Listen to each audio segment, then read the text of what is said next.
Hey, it's James Raby on Y105 FM's Early Morning Show, and there aren't enough volunteers to run the 4th and 5th grade youth baseball. It's a story we have up at Y105FM.com. The baseball could be canceled. And that's a big bummer because it's such an amazing opportunity to do so much more than learn baseball. The other day on KRC AM, I had a conversation with Rochester Magazine's Steve Lang about one of the most important lessons he ever witnessed in youth baseball. Those memories and the things we learned, the things that baseball taught us. The best moment was 2 years ago, and I'm going to be lucky to get through this story without crying. No kidding.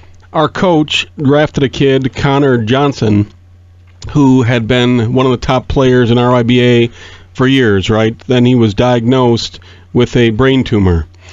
So he had gone to his doctor and asked, can I play baseball? And the doctor said, no, sorry. So our coach, Matt Mose, called the RYBA and asked if he could draft him, and the RYBA said yes. So it was just one of those moments where we had this kid on our team who we knew couldn't play and probably turned out to be the most valuable player of any team in any year I've ever played in. Because Connor showed up every game, every practice.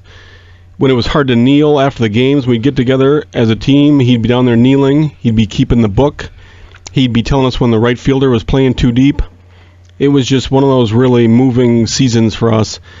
And nobody questioned when halfway through the season, the coach gave Connor a t-shirt with C for captain on it. And then there was one of those moments at the end. Connor had left to get chemo treatment, had to leave a game early because he was sick. All kinds of problems that season. Have a chemo port implanted in his chest. And between innings, right, we all gather up. Everyone puts their hand in the middle, and we ask one of the kids to call it. And they always say something stupid, right, like mayonnaise on 3 or, right, whatever. So Connor just left the game. We're already kind of stunned and bummed about it.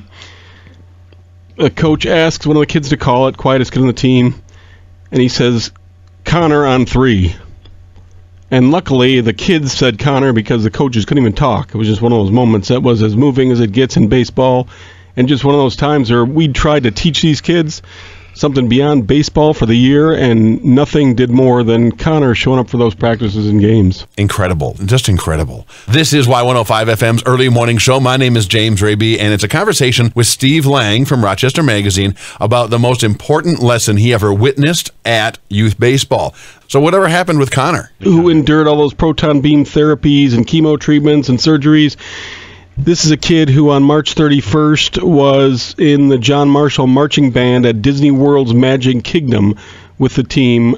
So he's just had a great comeback, and it's exactly that, just a great attitude of a kid who, his dad said, the kid never complained, right? He's enduring stuff that we wouldn't be able to endure, right, and never complained about it. So just one of those great stories. If you are touched by the story and you would like to help fight cancer, I know that the Rochester Public Schools are doing their Relay for Life here pretty soon. I think it's on the 26th. Yeah, that's a great call. Thank you, Steve Lang from Rochester Magazine. This is Y105 FM's Early Morning Show. If you want to check out the information on the Relay for Life, you'll find it at the same place you'll find information on the 4th and 5th grade baseball program that's having trouble finding volunteers. Please, if you got time, make some time for the kids by checking out Y105FM.com. This is Y105 FM.